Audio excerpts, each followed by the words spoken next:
In the next 8 to 10 minutes, I want to preview the presentation I'll give on the opening night of the EU 2014 conference in Albuquerque, March 20th to 24th.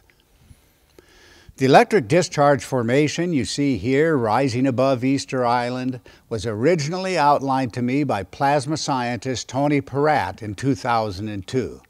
At the time, he was the leader in his field, heading up projects at Los Alamos Laboratories. But let's start with just one question. Has the sky changed completely in recent millennia? Today's theorists in the physical sciences and in the study of the human past are addicted to projecting our sky onto the ancient landscape, as today so before.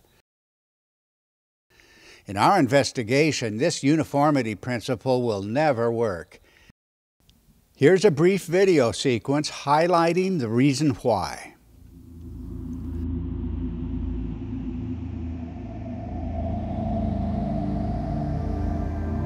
It happened just a few thousand years ago, when we lived in the presence of the gods. Planetary powers ruled the celestial theater in the lost age of gods and wonders.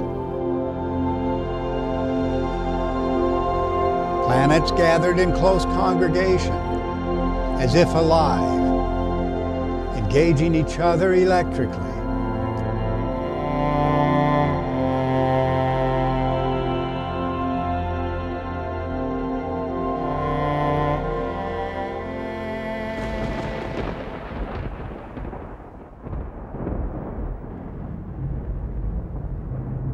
But then the gods grew violent, and they went to war, driving human witnesses to take shelter in caves and rocky enclosures.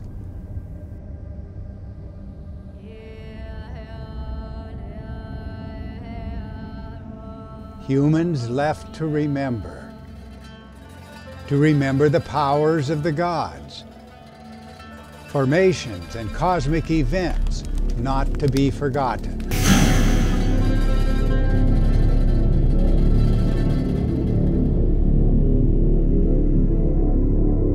And so the question, if anything like the events suggested here did indeed occur, how could we know?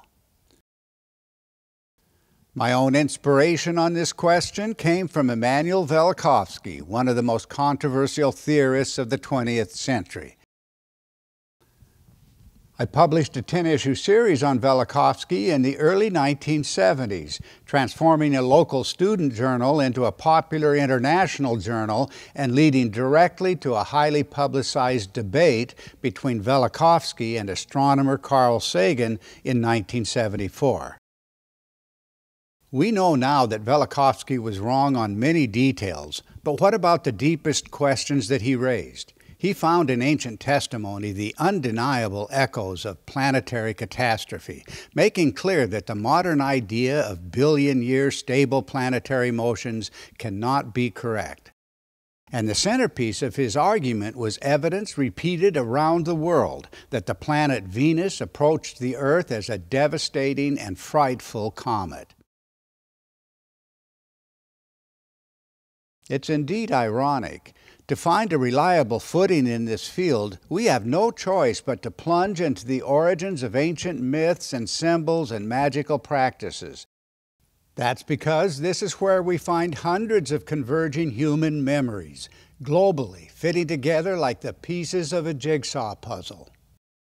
The world-altering fall of heavenly bodies, the dying God and the dark clouds of ensuing chaos, the universal goddess Venus, including her frightful or terrible aspect, the cosmic warrior Mars, and the warrior's defeat of the improbable dragon who imprisoned the goddess figure or threatened to destroy the world, the celestial serpent, whose own body came to form the steps of a cosmic stairway or tower of heaven,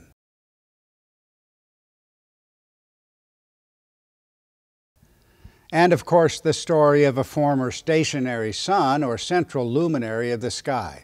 Why did the world's first astronomers name this primeval power as the planet Saturn? Saturn, a planetary god said to have presided over a lost paradise and identified as the primeval sun, the central sun, the true sun, or best sun, ruling before the present age. But enigmatically, this exemplary power was also the displaced god and the devourer of his own children, exiled to remote realms. It's all surely a ludicrous fabrication, unless we've misunderstood our past completely, such that we can neither comprehend nor explain the stunning convergence of ancient testimony. I had the privilege in 1972 of seeing an outline of Velikovsky's claim, unpublished at the time, that the planet Saturn was originally seen as an immense sphere in the sky, in close connection to Earth. For me, that claim cried out for exploration, and it led directly to my own life's work, and to publication of my book, The Saturn Myth, in 1980, when the publisher Doubleday was the largest publisher in the world. As the reconstruction stands today, it goes far beyond Velikovsky's claims. It encompasses virtually all of the archetypal themes of the ancient world. Just consider the global image of so-called sun wheels. This form has nothing to do with our sun today. Carved on stone everywhere, it was central to all ancient cultures, but what did it signify? All lines of evidence point to a dynamic and evolving configuration of planets, planets that are named, close to the Earth and immense in the ancient sky.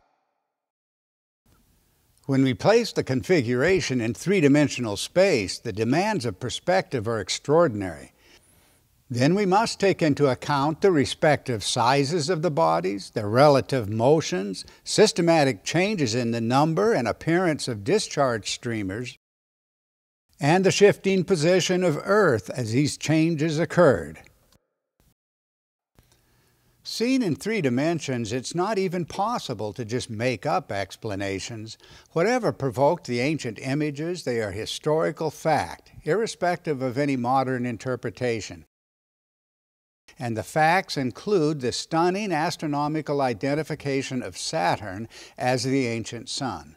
Definitive patterns stand out above the carnival of later forgetfulness, localization, fragmentation, and cultural invention.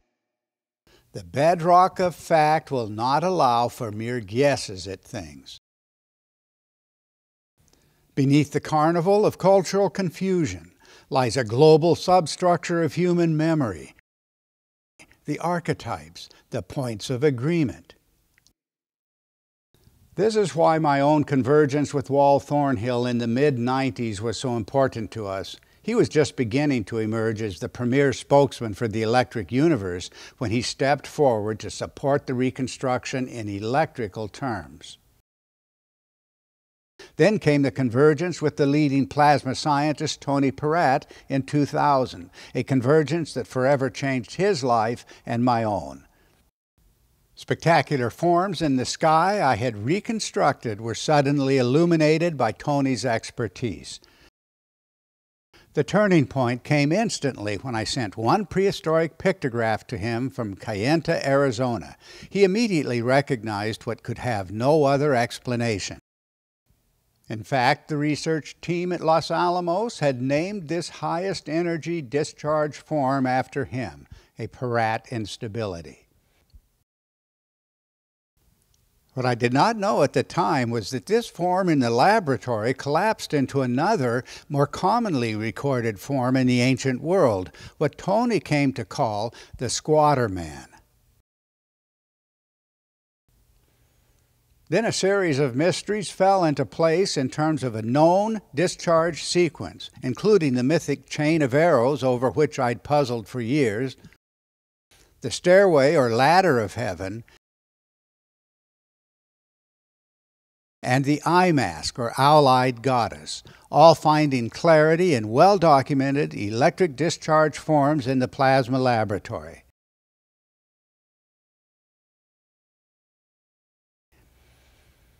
I'm hoping that these barest glimpses of a very large story will attract you to the upcoming Thunderbolts Project conference.